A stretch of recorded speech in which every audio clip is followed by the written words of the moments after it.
Quick hits up top. We're on Real Madrid at Levante under 3.5 at -135, Aces -9 at -110 against the Fever, and Mets moneyline -120 at Wrigley. If you only needed the picks, you're set.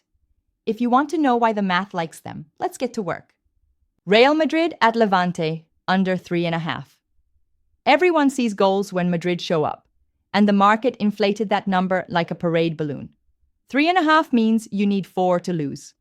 Our blended expected goals projection comes in just under 3. Take Madrid's 1.89 expected goals for versus Levante's 1.39 expected goals against. Average it.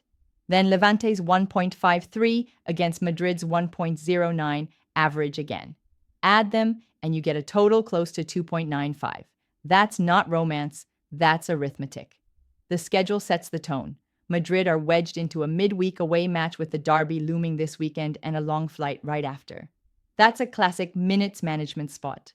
Rotate early, kill tempo, collect the points, protect the legs. When elite teams get a lead in this situation, they turn the ball into a pillow and let everyone nap on it. Yes, their defense has overperformed relative to expected goals against, and yes, they've got a cluster of defensive injuries. That's exactly why the game plan gets conservative. You don't have your first choice backline. You don't invite a trackmate. You strangle transitions, you take fewer risks with fullbacks, and you turn a fireworks show into a chess clock. The overlooked stat that pushes this across the line is that blended XG of roughly 2.95. The number says mid-2s to low 3s is the median, not 4. We'll live under 3.5. Indiana at Las Vegas, Aces -9. Game 1 was a 16-point Fever win, and the internet decided the Empire fell in a night. That's recency bias dressed as prophecy. Books barely moved the spread for Game 2 because the long view still favors the Aces in this exact building. We agree, and here's the hinge. Aja Wilson's response pattern. When she shoots under 30%, her next game historically jumps to elite efficiency. That's not vibes, that's signal.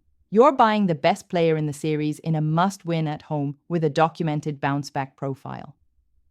Schematically, Becky Hammond's adjustment is straightforward. Make Kelsey Mitchell pass on the first touch and force secondary creation. Indiana earned Game 1, but they're still carrying a long injury list and playing on the road against a team that had been steamrolling here for months. Basketball's a game of runs. The market expects the biggest run to arrive early tonight. And our overlooked stat, the bounce-back efficiency spike from Wilson after an ice-cold night, is the lever that moves this from win to win by margin. We lay the 9. Mets at Cubs, Mets moneyline -120. We're fading the glossy ERA and betting what happens next. Cade Horton's 2.66 ERA looks like a museum piece.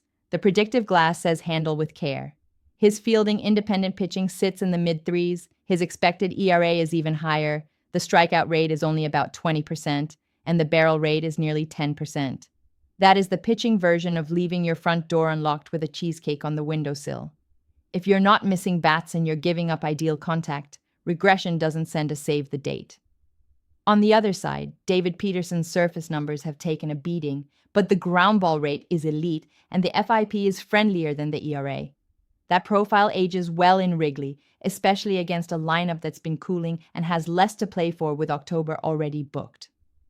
Motivation isn't everything, but it decides bullpen choices, pinch hit buttons, and how quickly a manager pulls a starter at the first sign of smoke. The overlooked stat here is Horton's hard contact problem paired with a below-average strikeout clip.